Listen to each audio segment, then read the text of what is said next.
오늘의 주요 뉴스입니다. 6일 지방선거 사전투표 첫날 윤석열 대통령 부부와 여야 지도부 등이 투표권을 행사한 가운데 전국 투표율은 10.18%를 기록했습니다.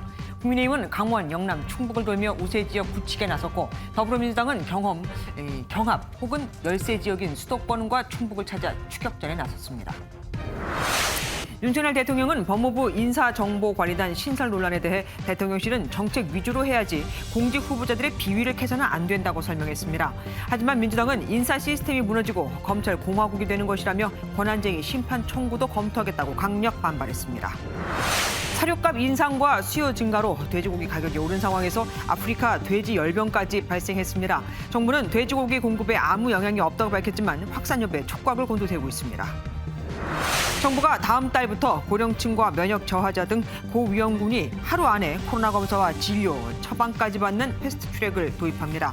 또 고 이건희 삼성전자 회장 유족이 기부한 7천억 원을 투입해 신종 감염병 대응을 위한 중앙감염병 전문병원을 2027년까지 건립할 계획입니다.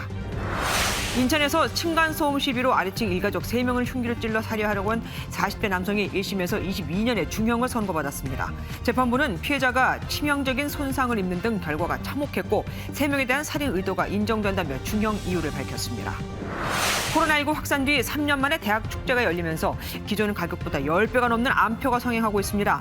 재학생들만 들어갈 수 있는 구역에 들어가려고 학생증이나 신분증이 거래되는 기현상까지 나타나고 있습니다.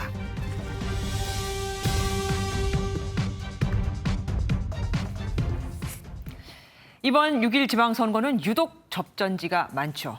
그렇기 때문에 투표율이 중요하고 그래서 여야 후보 모두 투표 동료에 힘을 쏟고 있는데 오죽하면 민주당에선 여론조사는 믿지 마라. 그냥 투표를 하면 된다는 말까지 나왔죠. 6일 지방선거를 닷새 앞둔 오늘부터 이틀 동안 사전투표가 진행됐습니다. 오후 6시 기준 첫날 최종 투표율은 10.18%로 집계됐는데 지난 지방선거 때 8.8%였으니까 더 높아진 겁니다. 지난 대선 첫날 투표율이 17.6%였던 것과 생각하면은 보통 지선이 대선보다는 더 투표율이 낮으니까 감안할 만합니다. 주진희 기자가 오늘 뉴스의 문을 열겠습니다. 지난 대선의 연장전이라 평가받는 격전지, 경기지사 후보들이 긴장된 표정으로 사전투표에 나섭니다. 저는 박빙이라고 합니다. 아주 작은 표 차이로 승부가 날 수 있다고. 끝까지 처절하게 그리고 더 낮은 곳으로 경기도민분들 만나 뵙기 위해서 마지막까지 투표를 독려하는 건 보궐선거에 출마하는 후보들도 마찬가지입니다.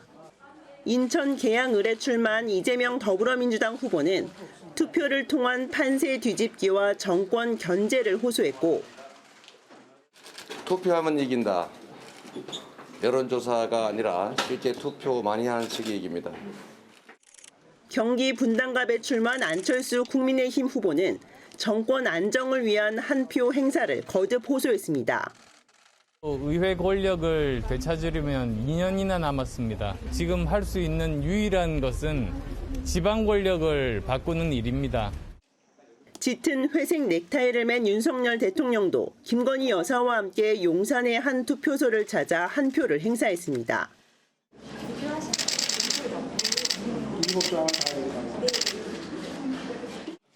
양산으로 내려간 문재인 전 대통령도 김정숙 여사와 함께 사전투표에 동참했습니다. 지역으로 돌아온 그 자체가 지역의 균형 발전에 도움이 되었으면 하는 뜻도 있거든요. 집 앞에서 시위하는 거 한 말씀은? 예, 불편합니다. 사전투표는 전국 3,551곳에서 내일 오후 6시까지 진행되며 코로나19 확진자는 내일 오후 6시 반부터 8시까지 투표할 수 있습니다. MBN 뉴스 주진희입니다. 사전투표 첫날 여야 지도부는 전국 각지를 돌며 지원 유세에 나섰습니다.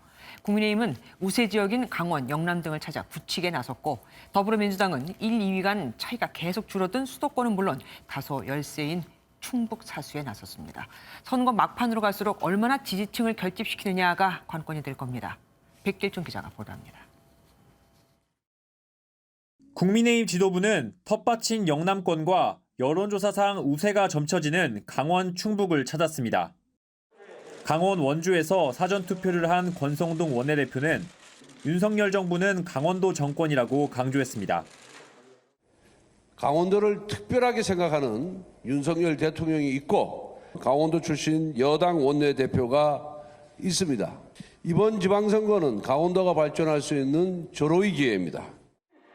이준석 대표는 충북 제천을 찾는 등 지선 승리를 위해 반드시 사수해야 하는 중부권 굳히기에 나섰습니다. 더불어민주당 지도부도 반드시 사수해야 하는 수도권과 충청에서 고삐를 당겼습니다. 윤호중 공동 비대위원장은 충북 청주에서 사전투표를 마친 뒤 문재인 전 대통령의 비서실장을 지낸 노영민 충북지사 후보 지원에 나서며 정권 견제 필요성을 강조했습니다. 인사가 망사가 됐습니다. 여러분, 한동훈 법무부 장관 잘 아시잖아요. 범죄 사실을 숨기기 위해서 핸드폰 비밀번호를 끝까지 감추고 내놓지 않은 사람입니다. 이재명 총괄선대위원장은 윤호중 위원장을 비롯한 당 지도부, 박남춘 인천시장 후보와 함께 인천 집중 유세를 벌이며 표 끌어모으기에 나섰습니다. MBN 뉴스 백길종입니다. 6월 2일과 3일에 휴가를 낼 수 있는 이들에겐 6월 첫 주가 최장 엿새간의 황금 연휴가 됩니다. 때문에 여행을 떠나기 전 투표하려는 유권자부터 모내기 준비로 바쁜 농민들, 또 군 장병들까지 전국에서 400만 명 이상이 투표장에 나왔습니다. 사전투표 첫날 표정 강세훈 기자가 모아봤습니다. 해외로 나가기 전에 공항에서 사전투표는 이제 익숙한 풍경이 됐습니다. 사람이 많아질수록 대기 시간도 늘어났지만 소중한 한 표를 행사하는데 기다림도 마다하지 않았습니다. 제 출국 날짜하고 사전투표 실시하는 날이 겹치게 돼서 정말 다행스럽게 생각하고 있고요. 한옥으로 지어진 농촌의 한 면사무소. 모내기 준비로 바쁜 시기지만 농민들은 짬을 내 투표소를 찾았습니다. 국민이 편하게 살 수 있는 그런 저기가 있어서 좀이라도 보탬이 되지 않을까 해서 나왔어요. 군복을 이제 막 입은 예비 군인들도 부대의 안내에 따라 사전투표에 참여했습니다. 충남 연무읍 제1사전투표소는 선거 때마다 사전투표자 수가 전국에서 가장 많은 곳입니다. 사전투표 이틀 동안 논산훈련소 훈련병 13,000여 명이 투표에 참여할 예정입니다. 생애 첫 한 표를 행사하기 위한 유권자들의 발길도 이어졌습니다.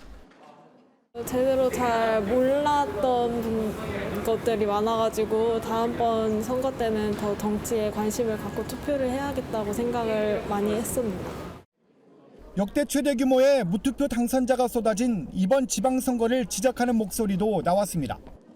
전과제도 있다 하고 자질 검증도 못 하고 이렇게 당선이 된다고 하는데 이거는 문제가 있지 않나. 지지하는 후보는 달라도 한 표를 행사하려는 유권자들의 투표 열기는 모든 지역에서 뜨거웠습니다. MBN 뉴스 강세훈입니다.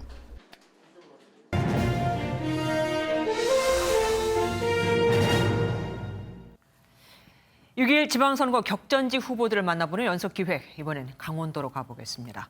강원지사는 12년간 민주당의 자리를 지켜왔었죠. 이번에 이곳 후보들은 다 사연이 있습니다. 당의 삼고초려 끝에 출마한 민주당 이광재 후보도 그렇고 경선 탈락 위기에서 대국민 사과로 기사회생한 국민의힘 김진태 후보도 그렇죠. 장진철 기자가 만나봤습니다. 당의 삼고초려를 받아들여 선거에 나선 더불어민주당 이광재 후보. 컷오프 이후 대국민 사과로 기사회생한 국민의힘 김진태 후보. 우여곡절을 거친 여야 후보가 강원지사 선거에서 맞붙었습니다. 강원도민들이 꼽은 최우선 과제는 SOC 확충. 이광재 더불어민주당 후보는 마당발 인맥을 장점으로 내세우며 수도권 광역철도 GTX A와 B 노선 연장을 공약했습니다. GTX A, B가 강원도랑 연결돼야 되는데요. 수서와 원주, 강릉 1시간, 남양주, 춘천, 속초 1시간. 이 1시간 철도의 시대를 열겠습니다.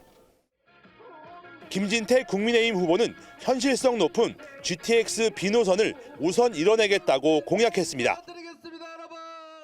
GTX-A는 좀 실현 가능성이 적고요. 예산이 몇 천억이나 들어가는데 비해서 GTX-B는 기존 선로를 활용한 겁니다. 340억만 들이면 도민들은 국회에서 논의 중인 특별자치도 지정에도 관심이 높습니다. 강원지사 선거는 민주당이 12년 동안 지켜온 자리를 수성하느냐 탈환하느냐를 놓고 진보와 보수의 대표 아이콘들이 맞붙었습니다. 강원도 발전의 획기적인 전기가 될 특별자치도를 어떻게 활용할지도 관심사입니다. 공교육을 대대적으로 강화할 것입니다. 옛날처럼 강원도에서 명문대학을 많이 가게 된다면 저는 강남이 강원도로 오는 시대. 경제특구, 교육특구, 관광특구를 만들어서 200만 강원도, 수도권 강원시대 반드시 열겠습니다. 지역별 계층별 지지 기반이 뚜렷한 차이를 보이는 두 후보. 정치 인생을 걸고 이번 선거에 등판한 만큼 선거 막판까지 불꽃 튀는 선거전이 펼쳐질 전망입니다. MBN 뉴스 장진철입니다. 여론조사 공표 금지 기간을 앞두고 격전지인 경기지사에 대해 조사한 곳들이 많았죠. 그런데 결과가 달라도 너무 다릅니다. 하긴 얼마 전엔 같은 여론조사 기관이 같은 기간에 조사를 했는데도 정반대의 결과가 나오는 것도 있었죠. 왜 그런지 우정환 기자가 알아봤습니다. 마지막으로 발표된 경기지사 여론조사는 모두 7개입니다. 이 중 3곳은 김은혜 후보가 7%포인트에서 8%포인트 넘게 오차범위 밖에서 우세하다고 나온 반면 4곳은 2%포인트대 이내로 오차범위 안 접전을 벌이는 걸로 갈렸습니다. 왜 이런 차이가 나는 걸까? 이번 조사들은 전화면접이냐 ARS냐는 차이가 없었던 반면 조사기간이 변수가 됐다고 전문가들은 지적합니다. 가장 최근인 24일과 25일 딱 이틀간 조사한 곳은 모두 김은혜 후보가 우세했지만 이전에 조사했거나 조사기간이 상대적으로 길면 차이가 줄었습니다. 최근 한미정상회담 등의 이슈가 김은혜 후보에게 유리하게 반영됐고 반면 조사기간을 넓히면 김동연 후보가 선방한 결과로 이어졌다는 분석입니다. 이틀 했느냐, 사흘 했느냐 등의 조사 기간에 따른 이슈 파급력 집중도 등 조사 방법의 차이에 기인한 것으로 보였습니다. 여기에 유선 전화가 섞인 경우에도 고령층 지지가 강한 김은혜 후보에게 좀 더 유리한 결과가 나온 걸로 분석됩니다. 다만 조사 기간이나 유선 비율 차이가 다르더라도 추세를 보면 대부분 조사가 김동연 후보보다 김은혜 후보의 상승세가 크다는 게 공통적으로 드러납니다. 김은혜 후보가 상승세를 유지하느냐, 김동연 후보가 다시 치고 나가느냐, 작은 이슈에도 민감했던 경기지사 선거전은 안개 속으로 들어갔습니다. MBN 뉴스 우종환입니다.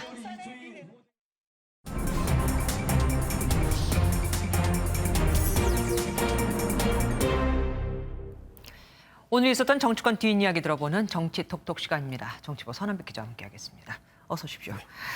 정말 3일 천하라고 해야 할까요?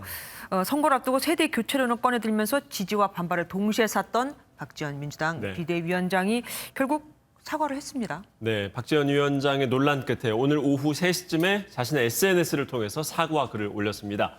지방선거를 뛰고 있는 민주당 후보들과 윤호중 공동 비상대책위원장에 대한 사과였는데요. 박 위원장은 당 지도부 모두와 충분히 상의하지 못하고 기자회견을 한 점을 사과드린다고 밝혔습니다. 박 위원장은 지난 24일 지방선거를 도와달라며 대국민 사과 기자회견을 했는데요. 그 자리에서 최강욱 의원에 관한 처리와 86 용퇴론 등을 제기해서 논란이 일었습니다. 우리 편의 큰 잘못은 감싸고 상대편의 작은 잘못은 비난하는 이 잘못된 정치 문화 바꾸겠습니다. 민주당을 팬덤 정당이 아니라 대중 정당으로 만들겠습니다. 이에 대해서 윤호중 위원장은 비공개 회의에서 책상을 치고 나가기도 했고요. 박 위원장은 일일이 허락을 받고 기자회견을 하냐, 또 이럴 거면 왜 비대위원장 자리에 앉혔느냐라면서 반발을 하기도 했습니다. 예, 그러니까요. 그렇게 굳건해 보였는데 오늘 사과를 한 이유가 뭘까요? 아무래도 86 용태론과 같은 것들이 당초 의도와는 달리 이 지방선거에 악영향을 미치고 있다. 또 당내 분열로 비치고 있다. 이런 점에 대한 우려 때문인 것으로 보입니다. 86그룹의 맏형인 우상호 의원은 오늘 라디오 인터뷰에서 이런 말을 했습니다. 특히 이제 이번 선거에서는 지금 이제 요 세대에 해당하는 후보자들이 많이 나가 있잖아요. 그러면은 비대위 차원에서 공천을 해놓고 물러나라고 할 수는 없는 거 아니겠어요? 박 위원장의 오늘 사과에 대해서 윤호중 위원장은 아직 공식 반응은 보이지 않고 있습니다. 다만 윤 위원장은 그간의 갈등에 대해서 오늘 사전투표를 하고 나서 불협화음이라 생각하지 않는다면서 논란 확산 차단에 나섰습니다. 또 최입의 민주당 비대위원도 라디오 인터뷰에서 두 위원장이 수습을 위한 논의를 한 것으로 들었다고 말을 했는데 오늘 박 위원장의 사과가 전격적으로 나온 겁니다. 네. 하지만 박 위원장의 지적에 대해서 박용진 또 노웅래 의원 등 당내 일각에서 지지하는 목소리도 나왔기 때문에요. 이번 내홍이 지방선거 이후에 다시 불거질 가능성은 여전히 남아있다고 볼 수 있겠습니다. 예. 하긴 뭐 민주당 내에서 60% 이상이 86세대라는 말도 있더라고요. 네. 쉽지 않을 겁니다. 선거가 코앞으로 다가왔습니다. 후보들이 마지막 안간힘을 쓰고 있는데 민주당이 특이한 공약을 내놓았어요. 공항을 옮긴다고요? 예, 더불어민주당 서울시장 후보죠. 송영길 후보, 그리고 인천 계양을 후보인 이재명 후보. 오늘 김포 여객 터미널 앞에서 김포공항 이전 공약을 발표했습니다. 김포공항을 이전한 부지에 주택 20만 호를 조성하겠다는 것입니다. 또 인천공항이 또 그런 기능을 통폐합할 수 있는 조건에 있고 김포공항과 인천공항의 관제가 겹침으로 인해 가지고 또 관제에 있어서의 위험 요소도 존재합니다. 이준석 국민의힘 대표는 이렇게 되면 김포공항을 통해 제주도 관광 가기가 어려워진다면서 제주도 관광 말살이라면서 비판을 했습니다. 송영길 후보는 대안으로 서울 강남 쪽은 청주국제공항을, 워커힐 호텔의 동쪽으로는 원주공항을 이용할 수 있다라고 설명을 했는데요. 이 대표는 재차 SNS에 글을 올리면서 송 후보의 대안은 진짜 말이 안 된다라면서 지적을 하기도 했습니다. 네, 국민의힘에서는 이정현 전남지사 후보가 차기 대권 도전 의사를 밝혔습니다. 이건 어떻게 나온 말입니까? 이정현 후보가 민주당이 호남 지역을 장악하는 동안 호남 지역의 인구가 계속 줄어서 호남이 없어지게 생겼다라면서요.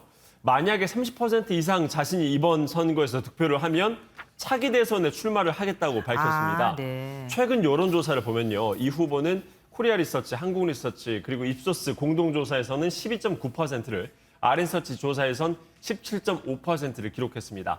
마지막 한 표까지 끌어모으기 위한 선거 막판의 호소다, 이렇게 봐야겠습니다. 네, 박지원 전 국정원장이죠. 윤석열 대통령에게 호남 출신 인사들을 좀 등용해달라 얘기를 했다고요? 맞습니다. 박지원 전 국정원장이 윤석열 대통령이 교육부 그리고 보건복지부 장관 후보자를 모두 여성으로 발탁한 걸 놓고 SNS를 통해서 대통령의 순발력이 보통이 아니시다라면서 칭찬을 했습니다. 네. 그런데 그 다음에 속내를 드러냈는데요. 박 전 원장은 다음 인사에는 배제된 호남도 배려하시면 균형과 조화를 이룬 인사라고 국민의 박수가 쏟아질 것이라고 지적을 했습니다. 네. 윤석열 정부 내각 인사에서 전북 출신이 2명이고 광주나 전남 인사는 1명도 포함되지 않은 걸 꼬집어서 지적을 한 겁니다. 네, 민주당에서 윤 대통령이 북한 도발 다음 날 네. 술을 마셨다, 이런 의혹을 제기했었잖아요. 대통령실에서 입장을 냈죠. 네, 민주당이 말씀하신 것처럼 윤 대통령이 북한의 미사일 발사 다음 날인 지난 13일 저녁 밤늦게까지 술을 마셨다는 의혹이 있어서 그날의 동선을 밝히라라고 압박을 했는데요.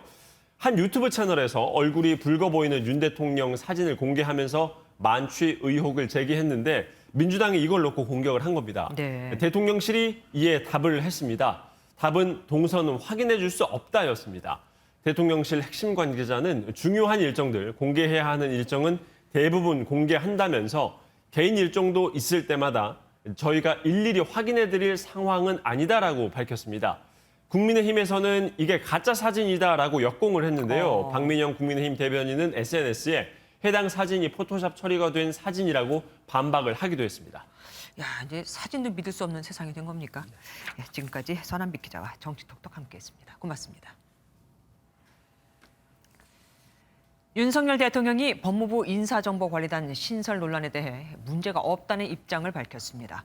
대통령실이 공직 후보자의 비위를 캐는 건 안 하는 게 맞다. 대통령은 인사평가만 한다는 건데 민주당은 한동훈 장관이 인사정보관리단 설치를 강행하면 장관 해임 건의안도 권한쟁의 심판 청구도 검토하겠다며 강력히 반발했습니다. 원주희 기자입니다. 출근길 용산 대통령실 청사에서 기자들과 만난 윤석열 대통령은 작심한 듯 인사정보관리단 설치를 둘러싼 논란에 대해 반박했습니다. 대통령 비서실에서 정책이나 이런 거 위주로 해야지 어떤 사람에 대한 비위나 이런 정보 캐는 거 있죠. 그거는 안 하는 게 맞아요. 윤 대통령은 사정 업무를 하지 않기 위해 민정수석실을 폐지했다며 미국 역시 법무부 산하 연방수사국에서 1차 검증을 담당한다고 강조했습니다. 직접 그런 정보 수집 업무를 안 하고 받아서 해야 됩니다. 그래야 객관적으로 할 수가 있어요. 자료가 축적될 수도 있고. 그래서 미국의 방식대로 하는 겁니다.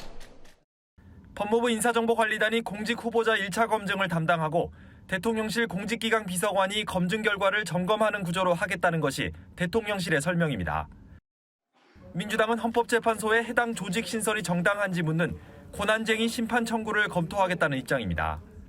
민정수석실을 폐지한다고 하면서 실제로 그 주요 기능인 인사검증 업무를 인사혁신처나 국무총리 산하가 아닌 한동훈 법무부에 두는 이유가 도대체 무엇입니까?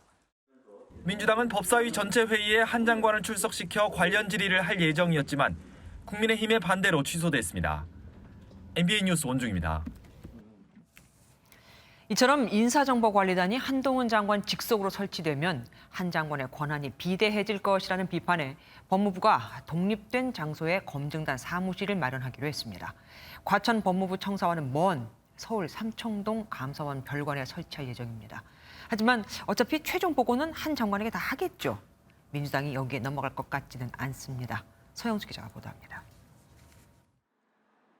법무부가 한동훈 장관 직속 기구인 인사정보관리단을 독립된 장소에 설치하기로 했습니다.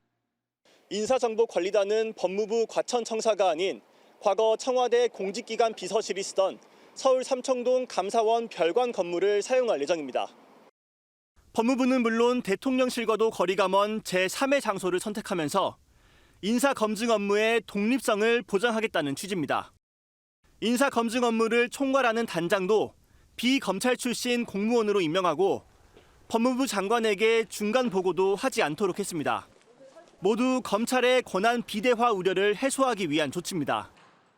우리나라에 인사검증을 잘하는 그 인력들이 그렇게 많지는 않습니다.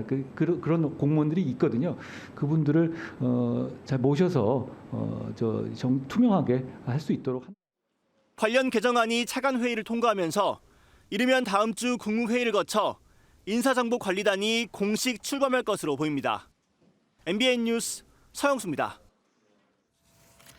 지난 2020년 벌어진 서해 공무원 피살 사건. 유가족이 정보 공개를 요청했지만 문재인 정부는 이를 거부했고 지금 유족 측과 정보 공개 범위와 그 여부를 놓고 항소심에서 다투고 있는데 이에 대해 대통령실이 관련 정보를 공개하는 방안을 검토하고 있습니다. 대통령실이 항소를 취하하면 그냥 관련 정보는 공개가 되는 겁니다. 황정 기자가 보도합니다. 지난 2020년 9월 서해 북방 한계선 인근에서 북측에 의해 피살돼 불태워졌던 공무원 이 씨와 관련된 정보가 공개될 것으로 보입니다. 유족 측은 정부의 피살 관련 정보 공개 소송을 제기해 1심에서 일부 승소했는데 국가안보실과 해경이 항소해 재판이 진행되고 있습니다. 이와 관련해 대통령실 고위 관계자는 MBN에 항소심의 다음 변론 기일인 다음 달 22일 전에 항소를 취하할 가능성이 큰 것으로 보인다고 밝혔습니다. 윤석열 대통령은 후보였던 지난 1월 유족을 만난 자리 등에서 항소 취하 뜻을 밝힌 바 있습니다. 자초지종 경위도 가족들에게 알려주질 않고 엉뚱한 얘기를 하고 이렇게 해서 하여튼 진실이 곧 규명이 될 거니까 믿음을 가지고. 국가안보실 정보 상당 부분이 문 전 대통령 퇴임 직전 대통령 기록물로 묶인 상황에서 일단 가능한 범위에서 정보 공개가 이뤄질 것으로 보입니다. 법리적이나 행정의 어떤 프로세스가 좀 가벼워질 수 있기 때문에 그 대통령실의 항소 취하가 반드시 필요합니다. 서해 공무원 피살 사건은 김정은 북한 국무위원장의 사과 통지문으로 일단락됐지만 당시 청와대와 군의 구출 노력을 놓고 논란이 일었습니다. MBN 뉴스 황지원입니다. 한덕수 국무총리가 새벽에 서울 남구로역 인력시장을 방문해 인력시장 상황을 점검했습니다. 윤종훈 국무조정실장 임명 가능성을 놓고 여당인 국민의힘의 반대가 계속되고 있죠. 전 정권에서 잘못된 정책을 편 사람이라 하면서요. 민주당은 허수아비 총리를 벌써부터 만드는 거냐고 비판했습니다. 진심으로 걱정을 해주는 걸까요? 이간질일까요? 김문영 기자가 보도합니다. 한덕수 국무총리가 첫 현장 행보로 서울 남구로역의 인력시장을 찾았습니다. 새벽 4시 50분쯤 이정식 고용노동부 장관과 함께 직업소개소를 돌며 근로자들을 만나고 이어 종로로 움직여 환경미화원들과 식사했습니다. 이 시간 이후에 대한민국 최고 사람 많이 모인 데가 이 장소예요. 이 시간 새벽에. 새벽에 참 열심히 사는 사람들이 이렇게 나와서 공부해서 참 많이 좀 도와줘야 될 것 같아요. 이렇게 내 힘으로 내가 내 생활을 좀 책임져야 되겠다. 이렇게 나오시는 게 저희는 사실 너무 아름답고 고맙습니다. 한 총리는 일할 의지가 있는 사람이 일할 수 있게 만드는 것이 국가의 책무라며 근로 현장의 문제 해결에 최선을 다하겠다고 밝혔습니다. 이런 가운데 윤종원 국무조정실장의 내정을 둘러싼 갈등에 야당까지 비판에 합세하면서 갈등이 격화되고 있습니다. 그 부분에 대해서는 당의 입장을 충분히 대통령과 국무총리께 전달했기 때문에 두 분이 수기 끝에 현명한 결정을 하리라 이렇게 믿고 있습니다. 한덕수 총리가 추천한 국무조정실장을 여당 전원이 반대하고 나섰습니다. 인준에 달랄 때는 언제고 벌써부터 허수아비 총리로 길 들이려나 봅니다. 윤석열 대통령은 관련 질문에 응답하지 않았고 대통령이 어제 윤종원 한 총리는 인사검증이 아직 안 끝난 단계라며 대통령실이 난감해한다는 주장에는 들은 바 없다고 일축했습니다. MBN 뉴스 김문영입니다.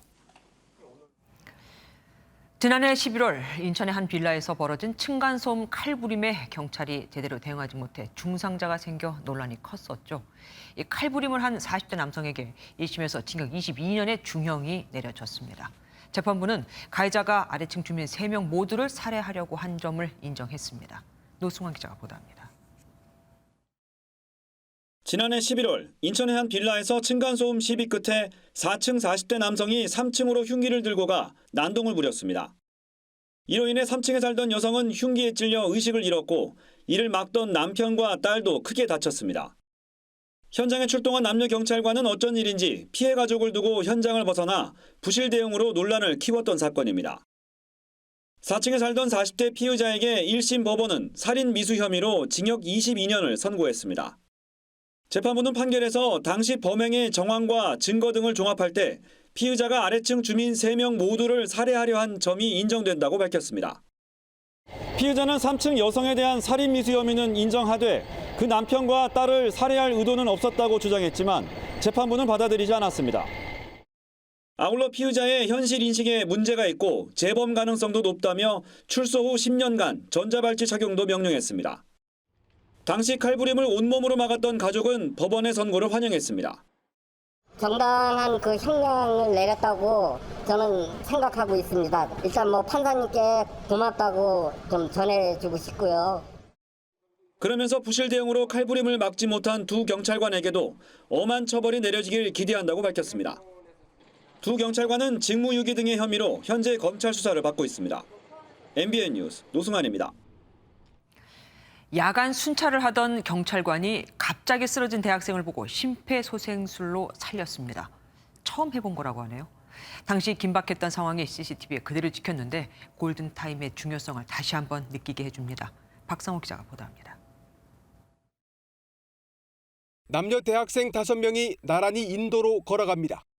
조금 지나자 한 남학생이 걸음을 갑자기 멈추더니 의식을 잃고 바닥에 쓰러집니다. 당황한 시민과 지인들이 달려오고 한 학생이 때마침 건너편 도로를 지나던 순찰차를 향해 다급히 손짓하며 부릅니다. 경찰관은 쓰러진 학생의 상태를 확인하고 일행에게 119에 신고하라고 요청한 뒤 망설임 없이 심폐소생술을 시도합니다. 일단은 의식이 없었고 코랑 입에 손을 갖다 댔는데 호흡이 안 느껴졌고요. 이거는 조치를 해야겠다 싶어서. 1분 1초가 다급한 순간 경찰관이 4분 가까이 쉬지 않고 심폐소생술을 하자 쓰러진 학생은 서서히 의식을 찾기 시작했습니다. 119 구급대가 도착했을 땐 병원에 가지 않아도 될 정도로 호전된 상태였습니다.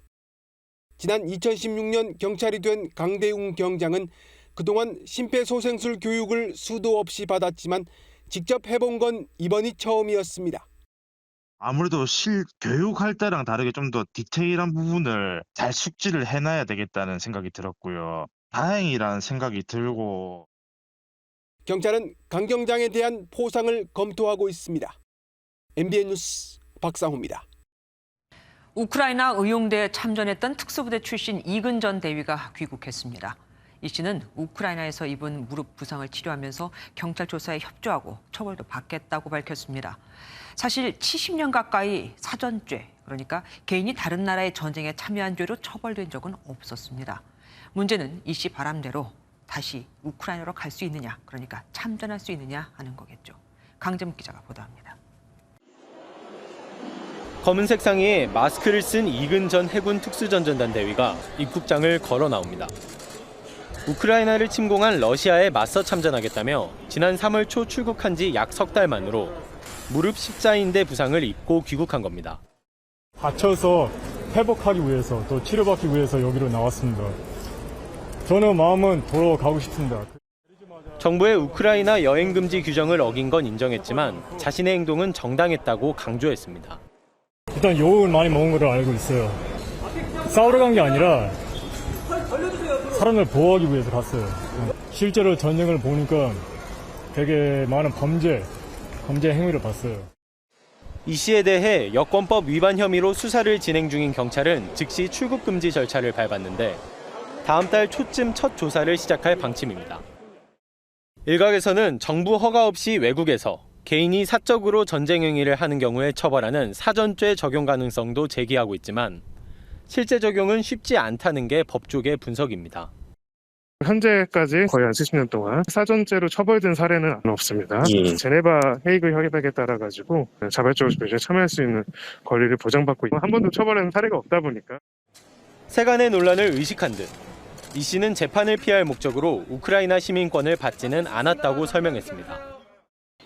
이 씨가 형사처벌을 받겠다면서도 사람을 보호하기 위해 갔다고 밝힌 만큼 수사에 착수한 경찰의 고민도 깊어지는 모양새입니다. MBN 뉴스 강재묵입니다. 거리두기가 끝나면서 자국으로 떠났던 유학생들이 하나둘 한국으로 돌아오고 있습니다. 외국인 관광객들로 급격히 늘어나면서 학교와 서울 주요 상권에는 오랜만에 활기가 돌고 있죠. 조동욱 기자가 돌아봤습니다. 학교 잔디밭에 둘러앉은 외국인 유학생들이 오랜만에 만난 친구들과 담소를 나눕니다. 한국으로 유학을 왔지만 코로나 탓에 고국으로 다시 돌아가야 했고 2년 만에 귀국해 한국 유학 생활을 만끽하고 있습니다. 온라인으로 수업을 듣다가 최근에 한국에 입국했습니다. 친구들과 교수님을 만날 수 있어서 너무 기쁘고 신나요. 2014년 이후 증가 추세를 보이던 유학생 숫자는 코로나 시작 이후 급감했지만 조만간 이전 수준을 회복할 것으로 보입니다. 저희가 코로나 때문에 2년 반 동안 학교에서 학생들을 만날 수가 없었습니다. 그런데 이제 각국에서 방역이 완화되면서 속속 비행기를 타고 귀국하는 학생들이 늘어나고 있고 늘어난 건 외국인 유학생뿐만이 아닙니다. 올 들어 입국 제한이 풀리면서 외국인 유학생과 관광객 숫자는 점차 회복 추세를 보이고 있습니다.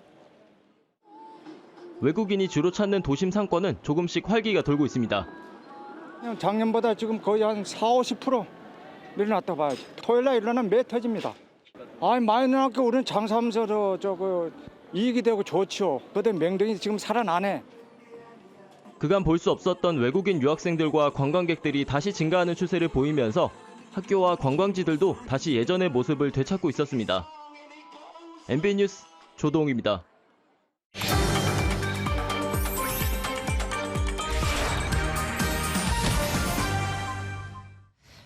돈을 주고 대학교 학생증이나 신분증을 빌리는 사람들이 있습니다. 3년 만에 다시 열리는 대학 축제에 오는 연예인들을 보기 위해서입니다. 사람들이 너무 많이 몰리다 보니 재학생들을 위한 앞자리가 생겼고 이 자리에 앉으려고 원래 티켓 값에 10배를 주고 사기도 합니다. 김태형 기자가 현장 취재했습니다. 서울의 한 대학, 축제가 한창 진행 중입니다. 빨간 옷을 입은 학생들이 줄지어 입장을 기다립니다. 입장하기 전 휴대전화로 QR코드와 신분증을 확인하는 절차가 진행됩니다. QR코드 먼저 검사할게요. 네, 신분증 한번 볼게요. 구매자의 정보가 뜨는 QR코드와 신분증을 대조해 암표 입장을 막기 위해서입니다. 3년 만에 대학 축제라 그간 축제를 즐기지 못했던 재학생과 외부인이 몰리면서 티켓 수요가 폭증했습니다. 한 장에 15,000원인 입장권이 중고거래 사이트에서 10배가 넘는 금액에 거래되고 적발을 피하려고 신분증 대여까지 이뤄집니다. 신분증도 대여를 해주시나요, 만약에? 아마 그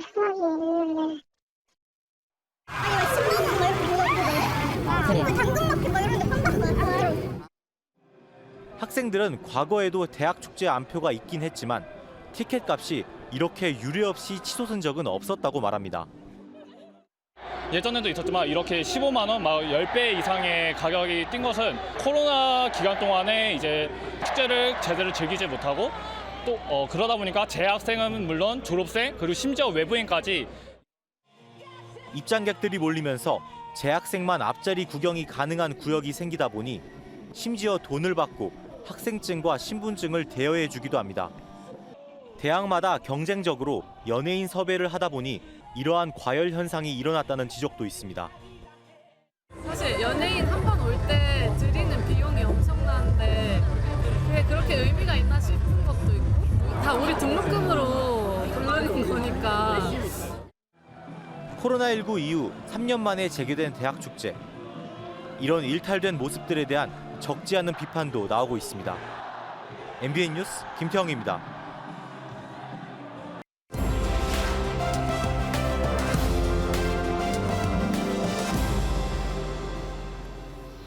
화제의 키워드로 알아보는 빅뉴스 시간입니다. 오늘은 박은채 기자 나왔습니다. 어서 오십시오. 첫 번째 보겠습니다. 어이구, 기자가 잘못했습니까?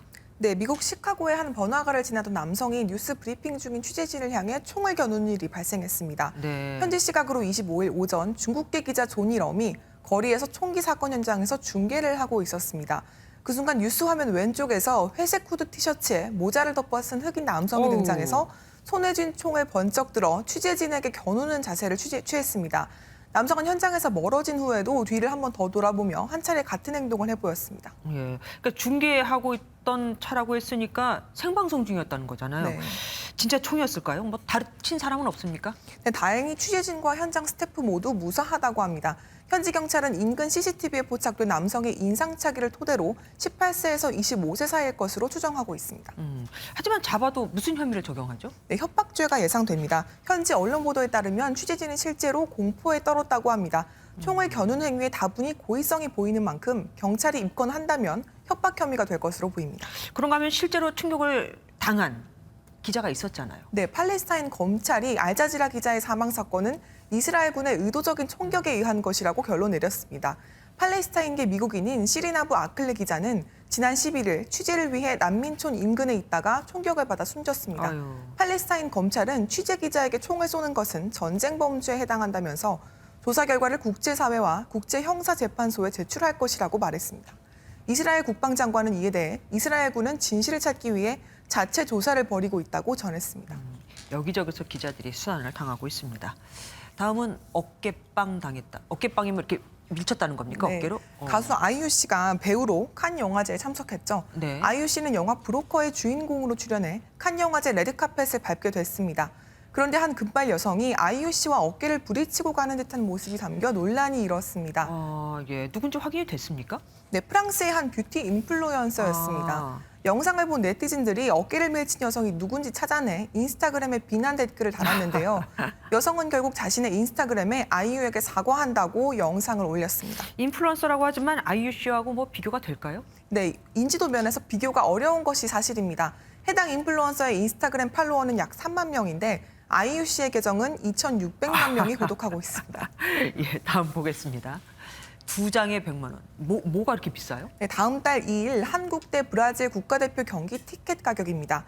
이 경기에 얼마 전 EPL 득점왕을 차지하고 대표팀 합류를 위해 귀국한 손흥민 선수가 참가하는데요. 네. 워낙 관심이 큰 경기다 보니 인터넷 중고 시장에 비싼 가격으로 되파는 사람들이 생겼습니다. 23만 원짜리 2연석 입장권을 100만 원에 올린 판매자도 있었고 3만 5천 원짜리 좌석 입장권을 35만 원에 팔겠다는 글도 올라왔습니다. 심합니다. 어쨌든 이거 암표 아닙니까? 이렇게 암표를 팔아도 되는 겁니까? 네, 암표를 팔다 걸리면 20만 원 이하의 벌금을 물린다는 규정이 있습니다. 그러니까요. 다만 이 조항에는 온라인 거래에 대한 언급이 따로 없습니다. 그래서 암표를 현장에서 팔다 적발되면 20만 원 이하의 벌금이 과해지지만 인터넷 거래는 마땅히 규제할 방법이 없습니다. 그래서 한정판 운동화나 시계 같은 거를 중고 사이트에서 이렇게 파는 거군요. 알겠습니다. 다음은 이거 철도가 개통된 겁니까? 네, 여의도와 서울대를 잇는 신림선이 내일 새벽 5시 30분부터 운행을 시작합니다. 오늘 오전 보라매공원 충효탑 앞에서 신림선 도시철도 개통식을 했습니다. 9호선 색강역에서 시작해 1호선 대방역, 8호선 보라매역, 2호선 신림역을 경유해 서울대역까지 연결합니다. 좋겠네요. 어쨌든 뭐 서울대가 그동안 교통이 안 좋긴 했었습니다. 다음은 뭡니까? 네. 보여주셔야죠. 예. 다음은 뭐예요? E.T.? 우리가 알고 있는 그 외계인 E.T. 말하는 겁니까? 네, 사진을 봤는데 정말 닮았습니다. 브라질에서 영화 E.T.의 주인공 외계인을 닮은 바위가 관광객들로부터 큰 인기를 얻고 있습니다. 이 바위는 북부 호라이마주에 사는 50대 남성 카우다스 씨가 소유한 농장의 뒤뜰에 있습니다. 네. 원래 이렇게 생겼던 건 아니고 지난 2002년에 발생한 화재로 주변의 나무와 잡초가 모두 불에 타는 바람에 모양이 이렇게 만들어졌습니다. 이후 지역 언론을 통해 이른바 E.T. 바위로 소개되면서 관광 명소가 됐다고 합니다. 사진 찍을 만하네요. 마지막은 살다 보니 별일이. 누가 한 말입니까? 네, 오래 산 사람이 이야기한 것 같지만 젊은 사람 입에서 나온 말입니다. 누군데요? 바로 그룹 방탄소년단의 멤버 RM이 소회를 밝힌 건데요. 방탄이 바이든 미국 대통령의 초청을 받아 오는 31일 백악관을 예방합니다. 이 자리에서 방탄소년단은 바이든 대통령과 포용 및 다양성을 주제로 의견을 나누고 아시아계 대상 무차별 혐오 범죄 및 차별에 대해 논의할 예정입니다. RM은 살다 보니 별일이 다 생기는데 좋은 일로 다녀오는 거니까 잘 다녀오겠다고 SNS에 글을 올렸습니다. 예. 하여튼 우리나라 사람으로서도 또 아시아 사람으로서도 참 자부심이 듭니다. 지금까지 박은지 기자와 빅뉴스 함께했습니다. 북한의 계속된 도발에 대한 유엔 차원의 추가 대북 제재는 예상대로 중국과 러시아가 반대해 무산됐습니다. 한두 번도 아니고 매번 이러니 미국도 화가 나겠죠. 중국이 스스로 변화하길 기대하는 게 어려운 만큼 주변 환경을 바꾸겠다고 밝혔습니다. 중국이 태도를 바꿀 수밖에 없게끔 만들겠다는 겁니다. 워싱턴에서 최종락 특파원입니다. 중국과 러시아의 거부권으로 대북 추가 제재 결의안은 유엔 안보리 문턱을 넘지 못했습니다. 표결 결과는 이사회 15개국 가운데 찬성이 13개국이었지만 상임이사국인 중국과 러시아가 예상대로 반대표를 던졌습니다. 制裁是手段，不是目的，应当服务于政治解决半岛问题的目标。 미국은 중국과 러시아의 반대를 고려해 원유는 300만 배럴, 정제유는 37만 5천 배럴로 제재 일부 내용을 완화했지만 결국 무산됐습니다. 미국은 유엔 표결에 앞서 대중국 외교 전략 기조를 공개하며 중국에 대한 압박 강도를 최고조로 끌어올렸습니다. We cannot rely on Beijing to change its trajectory.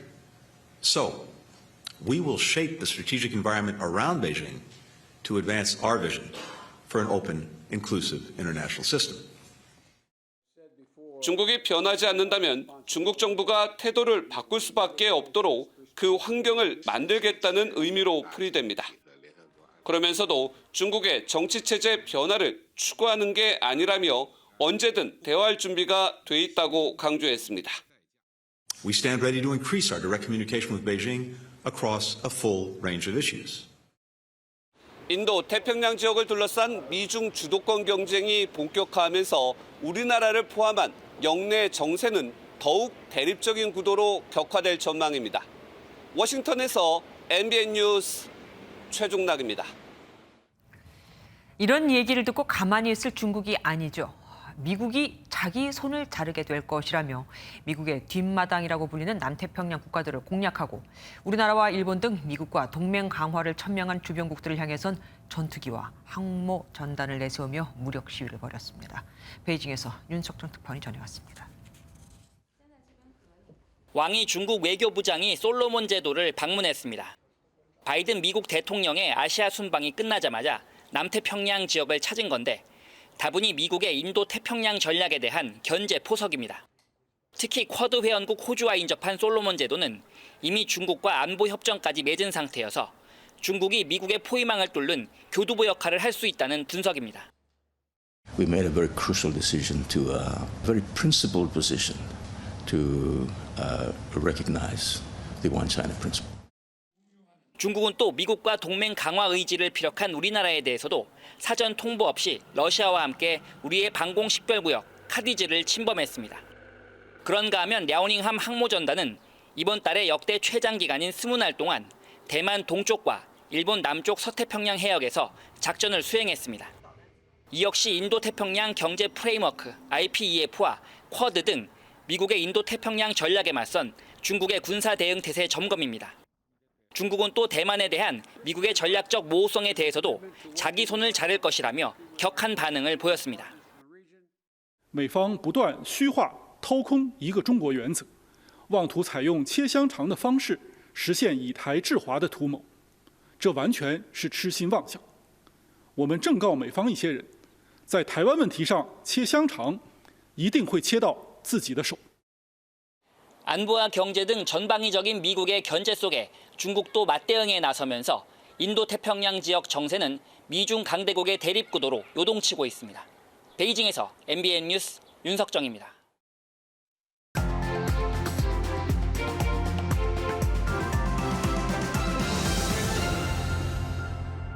언제부터 나를 세자로 생각하고 또 자식으로 생각했어?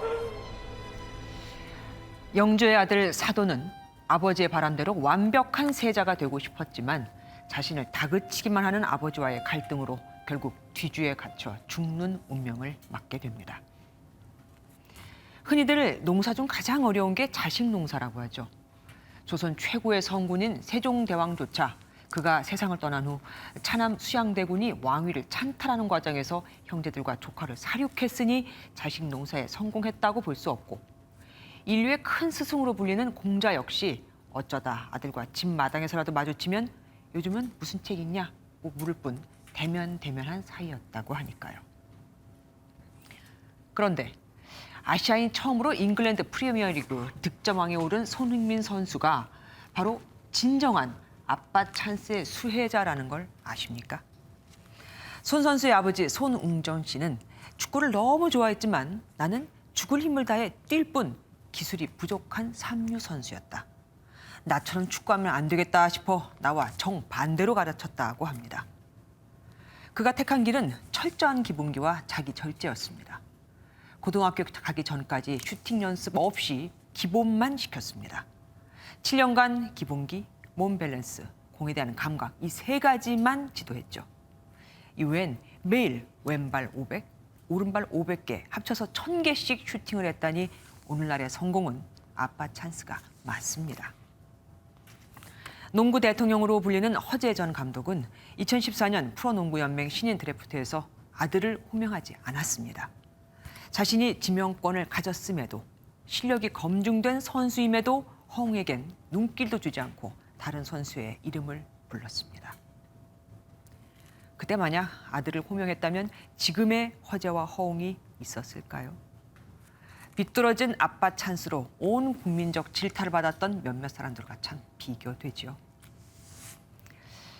진짜 자식을 위한다면 좌절도 실패도 경험해보게 해야 합니다.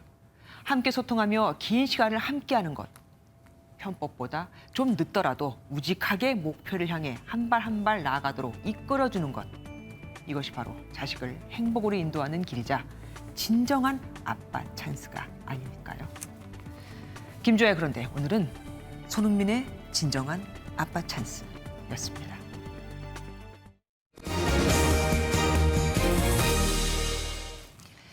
요즘 삼겹살을 금겹살이라고 할 정도로 가격이 많이 올랐죠.